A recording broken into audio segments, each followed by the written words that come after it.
नमस्कार सभी साथियों को, मैं रवि बघेल आपको अपने YouTube channel Baghel for competition आपका हार्दिक स्वागत करता हूं। तो साथियों, कैसे आप सभी लोग? उम्मीद करते सब लोग ठीक ठाक होंगे और अपनी पढ़ाई में लगे हुए होंगे। लेकिन ये विषय थोड़ा दूसरा है, ये थोड़ा पढ़ाई से का थोड़ा वंचित करने वाला, माइंड को थोड़ा अपसेट करने वाला क्वेश्चन है। क्योंकि अभी जो हाल ही में यूपी टेट यानी यूपी टीईटी की जो परीक्षा हुई है, उसमें कुछ विवाद निकल के आ रहे हैं पेपर को लेके। तो इस बारे में हम बात करने वाले हैं। सबसे पहले हम बात करेंगे स्टेप टू स्टेप, मतलब ऊपर से लेकर नीचे तक की सारी बातें, ठीक है।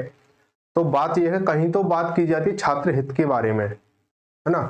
तो मेरे छात्र हित के बारे में बात की जाती है कि छात्रों को कोई आपत्ति ना हो, किसी प्रकार कोई दुख ना हो, किसी प्रकार की कोई परेशानी ना हो पेपर से जुड़ी हुई संबंधित समस्याओं को लेकर, ठीक है। ये बात प्रशासन के जरिए की जाती है। लेकिन फिर भी कहीं ना कहीं छात्र को पीड़ित होना पड़ता है अपनी परीक्षा से। आपने देखा अभी जो यूपी टीईटी का जो पेपर हुआ है, वो एक पेपर जो फर्स्ट पेपर हुआ है 2017 से पेपर से लगभग 70 से 80% मैच खा रहा है। दूसरी बात, जो दूसरा पेपर हुआ है वो जो है 2017 का हूबहू पेपर आया है। अब इसका माजरा क्या है, इसके पीछे क्या चीज है, सारी चीजें ये तो हमें नहीं पता, ये हम नहीं कह सकते क्या है क्या नहीं है।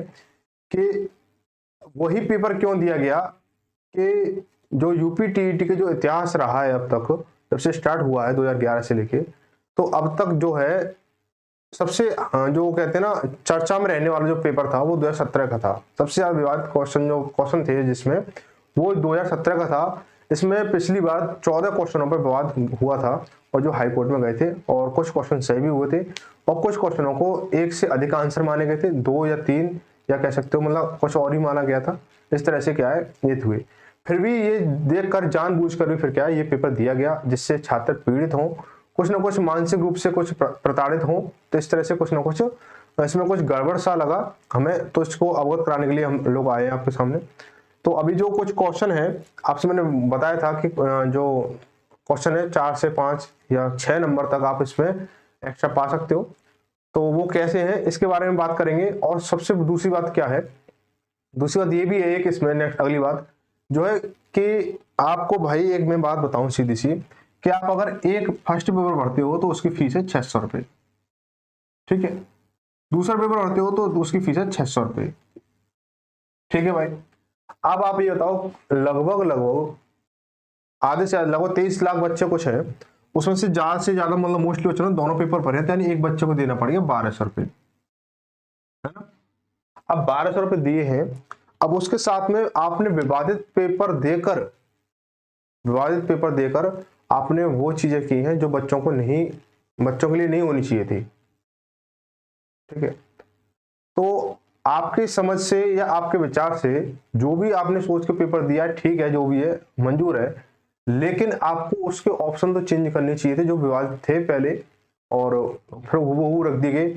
उसके साथ में सबसे बड़ी दुख भरी बात यह है छात्रों के लिए, कि जो अभ्यर्थी हैं उनके लिए दुख भरी बात यह है कि अगर आपको जो क्वेश्चन सही या गलत का कुछ लग रहा है या कुछ संशय है, आप उस क्वेश्चन के बारे में विभाग को कुछ जानकारी देना चाहते हो या बताना चाहते हो कि आपने गलती से या जानबूझकर आपने क्वेश्चन गलत किया है, तो इसके लिए भी क्या एक शुल्क रखा गया है। नामात्र शुल्क है वो है 500 रुपए।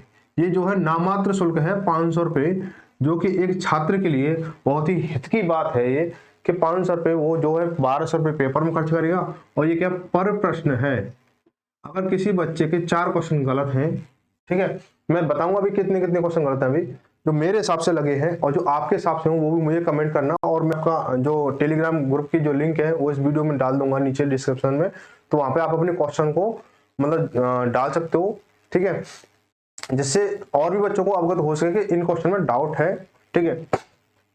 अब कुछ बच्चे सोच रहे हैं कि इन पे अगर आपत्ति लगाई जाए या नहीं लगाई जाए, यानी ऑब्जेक्शन लगाया जाए या नहीं लगाया जाए। तो मैं बताऊं भाई कि देखो, आपत्ति लगाना जरूरी है और बहुत ज्यादा जरूरी है, ठीक है। कुछ लोग कह रहे हैं कि पेपर जो कोर्ट में चला गया है, कुछ कह रहे हैं नहीं गया है। भाई गया है तो जाने दो, नहीं गया तो रहने दो, लेकिन कोर्ट कचहरी चक्कर में ना पड़ करे आप यहीं पे आप ऑब्जेक्शन ला के आप मामला खत्म करो। क्यों? क्योंकि ये जो पेपर था 2020 का है, 2020 का यूपी टीईटी का पेपर है, 2020 में होना था या निकलने था ये फॉर्म जो है, 2020 में ना निकल के आज 2021 में निकले ये फॉर्म, और 2021 का चल के 2022 में हुआ है, 2022 में, ठीक है। तो भाई 2 साल का गैप तो यही लग गया इस पेपर को, 2022 का मतलब 2 साल गैप यहीं पे लग गया है। अब आगामी समय में ये यूपी टेट कब होगा कोई भरोसा नहीं है, समझ रहे बात को, क्योंकि अभी ओमिक्रॉन का है, पता नहीं फिर कौन सा कोरोना आएगा या कोरोना आएगा या महाकोरोना आएगा, जो भी सारी चीजें ये सिर्फ ये प्राकृतिक आपदा है, ये इसके बारे में कोई कुछ कह नहीं सकता। इसके चलते हम कुछ कह नहीं सकते, तो कोर्ट कचहरी के चक्कर में ना पड़े भाई। और हाँ, कोर्ट कचहरी के चक्कर में ना आपसे ना दलाल बहुत संपर्क करते हैं, तो दलालों से बच के रहे, ठीक है। तो आप जो भी आपको अगर कोर्ट कचहरी मतलब सलाह दे तो उसे बिल्कुल नकार दें कि हमें भाई कोर्ट कचहरी चक्कर में नहीं पड़ना है, हमें बस इस पे फोकस देना है कि वाकई में आपको लग रहा है कि आपके क्वेश्चन गलत है, तो आप जो हमें उसको फोटो वगैरह दें टेलीग्राम पे। और एक चीज मैं बता दूं, इसके लिए ना आपको सिर्फ ऑथेंटिक बुक ही मान्य की जाती है। इसके लिए आप जो ऑब्जेक्शन लगाओगे, अभी एक अखबारी कटिंग बच्चे ने व्हाट्सएप सेंड किया था, मैं दिखा दूंगा आपको।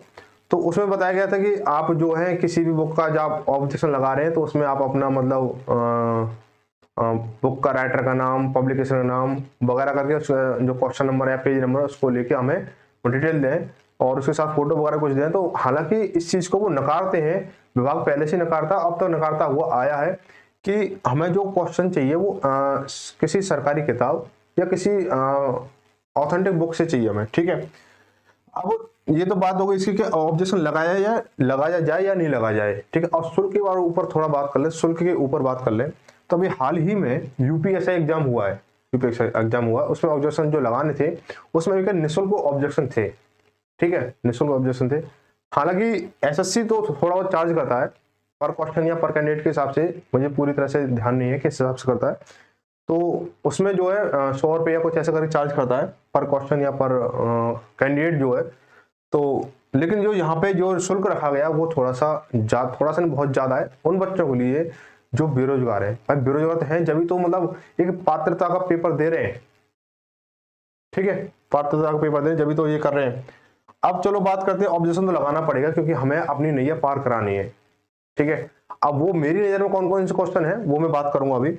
मैं पेपर बात करने वाला हूँ पेपर फर्स्ट की और पेपर सेकंड की, दोनों की बात करूंगा इसमें कि कौन कौन से क्वेश्चन लगने लायक हैं, कौन कौन से और लग सकते हैं वो आप मुझे बताएं, ठीक है। तो मैं थोड़ा बता दूं आपको, थोड़ा दिखा देता हूं मैं कि कौन कौन से लगने वाले हैं। और कोई बच्चा देखो, एक चीज मैं बताऊं आपको फोटो दिखाने से पहले, कोई बच्चा ये ना सोचे कि सर आप मेरा गलत करा रहे हो या मेरा सही करा रहे हो। मैं सिर्फ उन क्वेश्चनों को ले रहा हूं जो आपत्तिजनक है, ठीक है, जिनके उनमें से कुछ क्वेश्चन ऐसे होंगे जिनके एक से अधिक आंसर होंगे। और हालांकि लगभग सभी क्वेश्चन ऐसे हैं जिनमें एक से अधिक आंसर हैं, ठीक है। तो देखो भाई क्वेश्चन देख लो एक बार।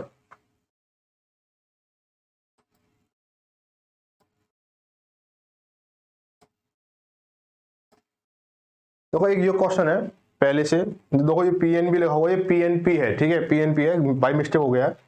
जो उसने माना है जैसे लखनऊ समझौता 1916 किन दो के मध्य हुआ था।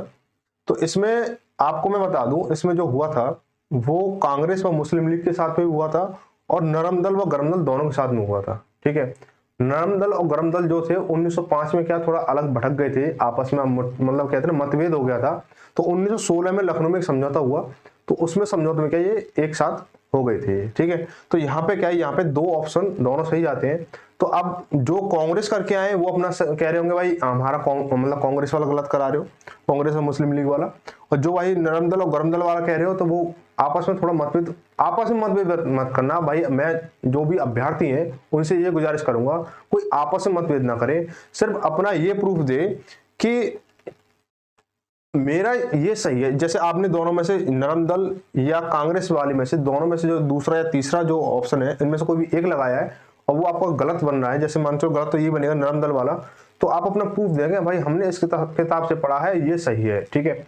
अब कांग्रेस वाले अगर बोलेंगे भाई कांग्रेस मतलब सॉरी राजनीतिक शब्द ना समझे इस चीज को कि कांग्रेस वाले, ठीक है, मैं ऑप्शन 2 की बात कर रहा हूँ, कांग्रेस और मुस्लिम लीग की, थोड़ा लंबा पड़ रहा है।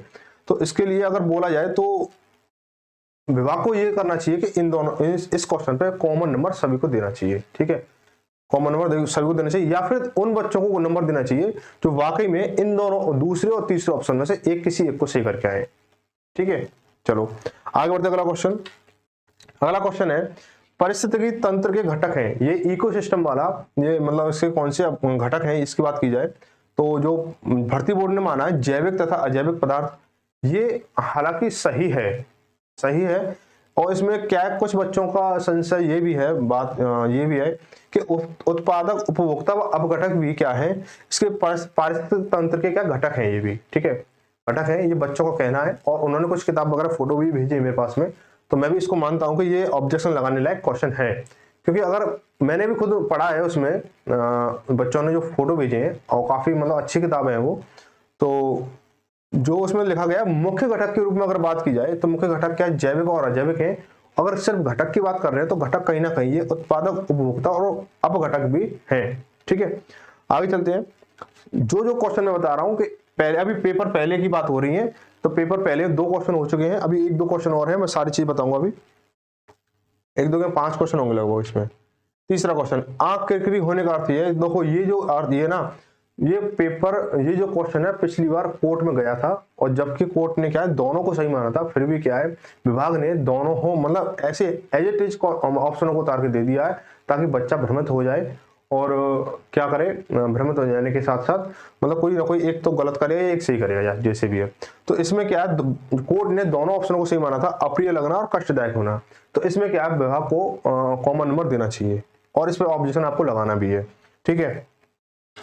अगला क्वेश्चन, शैशव काल का समय है, तो वो भाई शैशव काल का समय जो है पीएनपी ने जो माना है वो जन्म से 6 वर्ष माना है, लेकिन कहीं कहीं किताबों में देखने को मिलता है जन्म से लेकर 2 वर्ष तक। लेकिन इसमें एक विवाद ये भी है कि यहाँ पे जो शैशव काल है ना, यहाँ पे लेखकों के द्वारा जो मनोवैज्ञानिक थे, उनके अपने अपने मत के अनुसार किसी ने जन्म से लेकर 2 वर्ष माना है, किसी ने जन्म से लेकर 6 वर्ष माना है।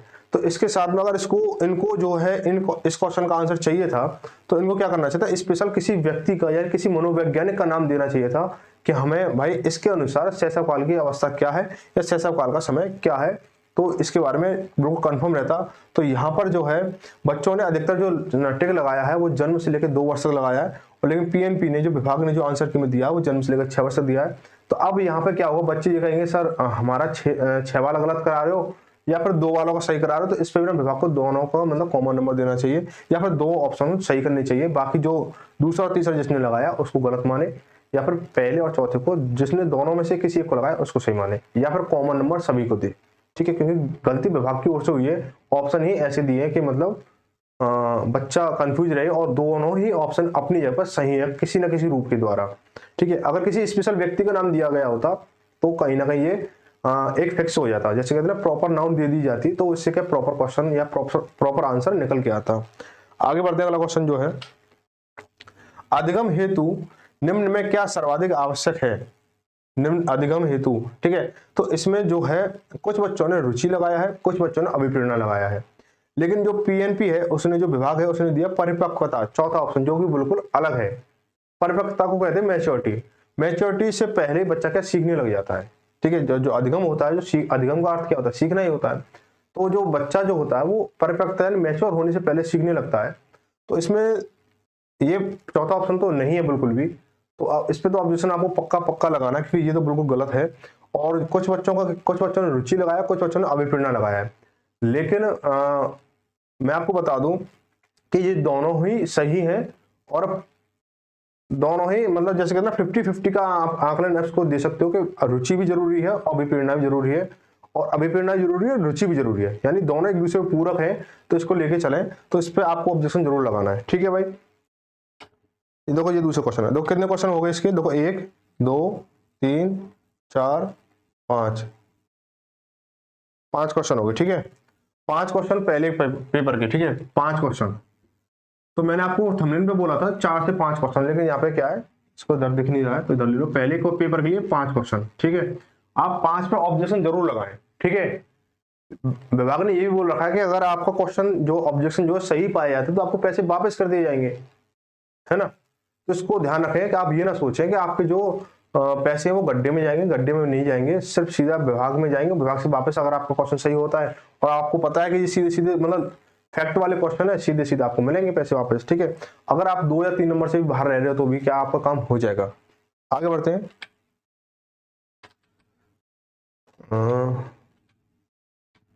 देखो यहां पर देख रहा, भारत के उपराष्ट्रपति का निर्वाचन मंडल द्वारा किया जाता है, जिसके सदस्य होते हैं। तो इसमें देखो पीएनपी ने जो माना है ऑप्शन तीसरा माना है संसद के दोनों सदनों के सभी सदस्य। लेकिन कुछ किताबों में मैंने देखा है जो संसद के दोनों सदनों के निर्वाचित सदस्य भी लिखा हुआ है। तो यहाँ पे क्या है, मेरे हिसाब से तो तीसरा ऑप्शन तो किसी भी कीमत पर सही नहीं हो सकता है, जबकि चौथा सही होगा। तो इसमें क्या आप ऑब्जेक्शन लगाएं, बिल्कुल जोरदारी से लगाएं, क्योंकि देखो निर्वाचन मंडल द्वारा किया जाता है तो निर्वाचित सदस्य ही होंगे, ठीक है, क्योंकि सभी सदस्य नहीं कर सकते हैं, ऐसा मैंने एक दो किताबों में भी पढ़ा है। तो इसके लिए क्या पहला तो सॉरी तीसरा तो नहीं हो सकता, चौथा हो जाएगा, ठीक है। एक क्वेश्चन हो चुका है, इसमें भी मैं आपको 5 या कुछ क्वेश्चन देने वाला हूँ दूसरे पेपर में भी, ठीक है, बने रहे सभी। इसके बाद देखो ये है हिंदी साहित्य के इतिहास के संबंध में modern vernacular literature of Hindustan किसने लिखा है। तो देखो जो पीएनपी ने दिया है वो गारसा द तासी दिया है, लेकिन आप पिछले पेपर को उठा के देखें, 2017 के पेपर को उठा के देखें, तो जो विभाग ने जो सही किया था, जो आंसर की दी थी, उसमें पहला ऑप्शन दिया जॉर्ज अब्राहम ग्रियर्सन, ठीक है, ये जो सही किया है। तो यहाँ पे क्यों गलत कर रहे हो भाई, क्या आप जो है जो भी है सारी जो और बाकी की बातें जो इससे जुड़ी हुई वो बाद में करेंगे, पहले क्वेश्चन देख लेते हैं, ठीक है। इसको देखो यहाँ पे दे रखा है निम्नलिखित में से अभिवृत्त्यात्मक उद्देश्य है किसका है। तो देखो इसमें जो विभाग ने जो दिया है भाषा और साहित्य में रुचि ये दिया है, लेकिन पिछली ही अगर उसमें जाओ 2017 के पेपर में जाओ, क्योंकि दो दूसरा जो पेपर है हूबहू विद ऑप्शन विद सब कुछ क्या है 2017 का ही है, कुछ भी चेंजेस नहीं किया गया है। तो पिछले पेपर के हिसाब से देखा जाए तो उसमें पहला वाला ऑप्शन सही है, दूसरा गलत है। विभाग को थोड़ा अब क्या कहें, कुछ ज्यादा कह भी नहीं सकते ना, थोड़ी बंदिशें हमारी भी हैं, कुछ बंदिशें आपकी भी हैं, तो थोड़ा समझो भावना को, भावनाओं से खेल करो आप, ठीक है। अब मेरी भावना को समझो, ये होगा कि कुछ ना कह के भी बहुत कुछ कह जाऊंगा और कुछ आप ना सुन कर भी बहुत कुछ सुन लोगे, ठीक है। तो विभाग के बारे में जानते हो आप लोग, ठीक है, बाकी सारी बात आप सब कुछ समझदार हो, तो इतने महान पुरुष हैं हमारे। आगे बढ़ते हैं, अगला क्वेश्चन देखो भूतों। यहाँ पे क्या है, अब यहाँ पे ऑब्जेक्शन जो है दो रूप से लग सकता है। दो रूप से कैसे लग सकता है, पहली चीज आपने जो क्वेश्चन दिया है वहां से आपने जो थोड़ा गलत दिया है, यहाँ पे भूतों नहीं होता है, आपने एजिटेट छापा है, फोटो स्टेट किया, उसमें फोटो स्टेट करने में आपका क्या मिसप्रिंट हो गया है। जो भूतों शब्द जो दे रखा है, भूतों जो शब्द दे रखा है, भूतों की यहाँ पे क्या धूतों हैं, ठीक है, इसको ध्यान रखा, धूतों हैं। पहला गलती तो आपकी ये पकड़ी जाती है कि धूतों है। दूसरी बात इसमें लिखा हुआ भूतों लिखा हुआ, लेकिन वास्तविकता में धूतों है। धूतों अर्थात जीवों द्वारा होने वाला दुख, वाक्य के लिए एक शब्द बताइए, तो इसके लिए होगा भाई अदैहिक, आदि दैहिक होगा, यानी चौथा ऑप्शन है। लेकिन भर्ती विभाग ने माना है, जो पीएनपी ने मांगा, आदि भौतिक माना है, जो बिल्कुल ही गलत है, बिल्कुल गलत, क्योंकि पिछले वाले पेपर में भी क्या है, ये चौथा ही ऑप्शन दे रखा है, पिछले पेपर के हिसाब से देखा जाए तो उसमें ये दे रखा है, ठीक है। परिसीमन का विलोम क्या है, दो परिसीमन के लिए इसमें ना बच्चों के काफी मतलब मेरे पास मैसेज आए हैं, सर परिसीमन का जो विलोम है वो कुछ बच्चे निर्सीमन बता रहे हैं, और जो विभाग है उसने क्या दे रखा, असीमन दे रखे हैं। इसके बारे में कुछ हम जो ना सोर्स निकालेंगे इसके बारे में, तो आप हमें जो है वो देते रहें, क्या आपको जो भी डाउट लग रहा है वो देते रहे, हम अपनी टीम को ये काम दे देंगे आपके लिए स्पेशल, कि आपके जो है ना इनके स्रोत निकाले, किस बुक में है, किस ऑथेंटिक बुक में है, किस ऑथेंटिक राइटर ने लिखा है, सारी चीजें हम निकाल के देंगे, ठीक है। आगे चलते हैं, जो भी आपको क्वेश्चन डाउट लग रहा है टेलीग्राम ग्रुप पे डाल दें, नीचे दे दूंगा मैं, ठीक है, ठीक है। आगे इनमें से कौन सा आईक्यू स्तर मंद बुद्धि बालकों का प्रशिक्षण योग्य आईक्यू स्तर कहलाता है। तो भाई देखो इनमें से कोई भी इसमें आंसर सही नहीं है, ठीक है, ऑप्शन जो कोई भी सही नहीं है। लेकिन भर्ती बोर्ड ने क्या माना है, 36 से 49 माना, ये बिल्कुल गलत है आपका ना। ये एक और चीज मैं बता दूं, ये भी जो वो शैशव काल वाला जो क्वेश्चन था उसके ही रिगार्डिंग ऐसा ये क्वेश्चन है, सेम कंडीशन उसकी है, सेम कंडीशन ये। इसमें भी अपने अपने मनोवैज्ञानिकों ने अपने अपने अलग अलग मत माने हैं कि मंद बुद्धि वाला कितना होगा और तुम्हारा सामान्य बुद्धि वाला कितना होगा, और जैसे ना जो विशेष बुद्धि वाला है ये कितना होगा, सारी चीजें अलग अलग मानी है। तो इसको लेके क्या है, इस पर भी आपत्ति डालने वाला क्वेश्चन है ये, क्योंकि इसमें जो पूर्ण रूप से है किसी भी एक व्यक्ति के हिसाब से दिया गया ऑप्शन कोई भी इसमें से नहीं है। मैंने जो हमारी टीम है उसने पूरा देखा है, तो इसमें क्या है, कोई भी इसमें सही नहीं है ऑप्शन के हिसाब से देखा जाए तो, ठीक है। बाकी सटीक आंसर तो लगभग आप समझ रहे हो कौन सा हो सकता है इसमें, ठीक है। तो इसमें जो है कोई नहीं है इसमें सही सा। आगे बढ़ते हैं। तो इसका मैं बताऊं आपको, इसका जो सटीक जो आंसर है 81 से 90 होगा। ठीक है, 81 से 90 है मंद बुद्धि का। ठीक है, 81 से 90 है। लेकिन विभाग ने पिछली बार भी ये क्वेश्चन क्या संशय में छोड़ दिया था, इतना मुझे कंफर्म नहीं हो पा रहा है कि ये मतलब इसका नंबर दिया था या नहीं दिया था, लेकिन इस पे भी क्वेश्चन आप ऑब्जेक्शन आप डाल सकते हो। ठीक है, आगे बढ़ते हैं। अगला क्वेश्चन, हाँ यही हो गए। तो देखो इसमें इस दूसरे वाले पेपर कितने दिए मैंने आपको, 1 2 3 4 5 6 क्वेश्चन इसमें दिए, 5 इसमें दिए। ठीक है, तो 6 इसमें है भाई। मैं टोटल आपको 11 क्वेश्चन दिए हैं जिसमें आप ऑब्जेक्शन डाल सकते हो, 101% डाल सकते हो। मैंने थंबनेल पे ऐसे नहीं लिखा 4 से 5 नंबर आपको मिलेंगे, भाई मिलेंगे जरूर, लेकिन आप इसके लिए चहल पहल करें। इसके लिए समय बहुत ही निश्चित है, बहुत ही कम है। आप हमें क्या है, आप और भी अगर आपको लगता है इंग्लिश में है, संस्कृत में है, या फिर हिंदी में और कोई क्वेश्चन लगता है, तो आप हमें मतलब उसमें ग्रुप में डाल दें फोटो वगैरह, और आप हम उसका क्या कर देंगे, उसका जो सोर्स है जहाँ से उसको मतलब सबूत है, जैसे कहते हैं ना प्रूफ है, उसको हम देंगे आपको वीडियो के माध्यम से या टेलीग्राम के माध्यम से, जैसे भी है संभव होगा हम दे देंगे आपको।